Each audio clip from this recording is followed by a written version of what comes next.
Udaipur. DB की आंखों में आंसू हैं। मैं तुम्हें कहीं नहीं जाने दूंगा राणा जी। अमेरिका का कहना है कि मैं जल्द ही इतिहास बन जाऊंगा। इस परिवार में मेरी उपस्थिति और मेवाड़ में मेरी भूमिका इतिहास बन जाएगी। जब मैं इसके बारे में सोचता हूं तो मुझे मिश्रित भावनाएं होती हैं। मैं कई बार आपका अभिमान था और कई बार मैंने आपको विफल कर दिया। वह उनके बारे में सकारात्मक बातें करती हैं। उत्तराधिकारी पर आपका निर्णय वर्तमान और भविष्य को मजबूत बनाएगा। आपने मुझे सभी तनावों से मुक्त कर दिया। अमेरिका का कहना है कि मैंने अभी तक कोई निर्णय नहीं लिया है। डीबी को लगता है कि उसकी बात बन गई है। हम सब जानते हैं कि प्रताप ही आपके उत्तराधिकारी हैं। अमेरिका ने उनसे राज्याभिषेक के लिए तैयारी करने को कहा। मैं कल ही प्रताप को अपना उत्तराधिकारी घोषित करूंगा। इसके लिए वह पहले ही आधिकारिक पत्र लिख चुकी हैं। बस इस पर हस्ताक्षर करें। वह सिर हिलाता है। जेबी, अजब्दे और फूल वहां आते हैं। डीबी ने खुद को माफ कर दिया। जेबी अमेरिका के बगल में बैठा है। वह कहता है कि तुम्हें यहां बुलाने के लिए मुझे मृत्युशैया पर लेटना पड़ा। वह तर्क देती है कि उनका रिश्ता आत्माओं का है। ये कई जन्मों तक चलेगा। अमेरिका का कहना है कि वह अगले जन्म में उसका इंतजार करेगा। वह अजबदे और फूल को महल और प्रताप की देखभाल करने के लिए कहता है। वह बहुत संवेदनशील व्यक्ति है। वह मुझसे मिलने भी नहीं आया क्योंकि वह मुझे इस तरह नहीं देख पाएगा। मैं कल अपने उत्तराधिकारी का राज्याभिषेक करूंगा। क्या आपको नहीं लगता कि अब समय आ गया है? वह जवाब देती है कि हर कोई राजा के फैसले को स्वीकार करेगा क्योंकि वह हमेशा आखिरी फैसला होता है। वह खुद को भाग्यशाली महसूस करता है क्योंकि वह हमेशा उसे समझती है। प्रताप उस कमरे में है जहां उनके पूर्वजों की तस्वीरें हैं। उसे अपने पिता की हालत के बारे में सोचकर दुख होता है। वह अपने पिता की तस्वीर देखता है। अजबदे वहां आता है। आपके पिता भी इन पूर्वजों की तरह सदैव आपके साथ रहेंगे। वे हमें सदैव आशीर्वाद देते रहते हैं। उनकी इच्छा है कि काश वह अपने पिता के साथ कुछ और समय बिता पाते।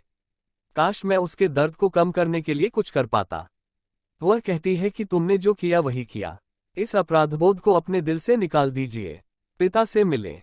जब आप शांत हो जाएं तो उसे देखें। प्रताप ने मना कर दिया। मैं उसे दर्द में नहीं देख पाऊंगा। मैं उसे खोना नहीं चाहता।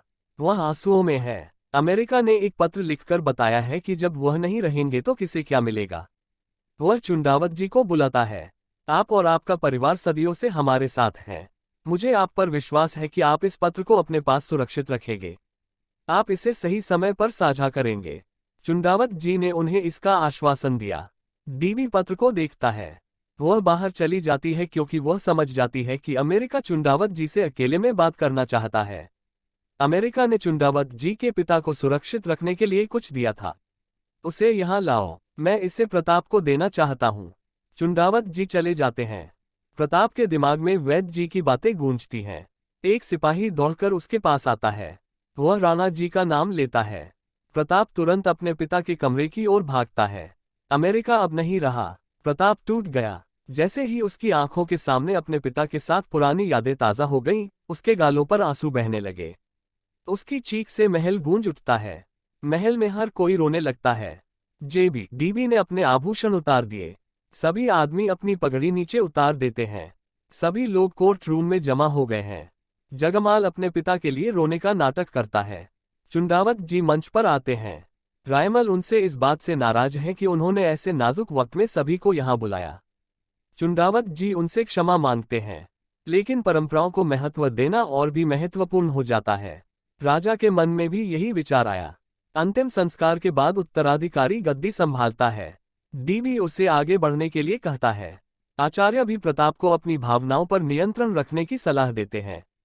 आपको एक पुत्र के रूप में, एक कुंवर के रूप में, राणा जी के उत्तराधिकारी के रूप में जो भी कर्तव्य निभाने हैं, उन सभी कर्तव्यों को निभाने के लिए तैयार रहना होगा। चुंडावत जी पत्र पढ़ना शुरू करते हैं।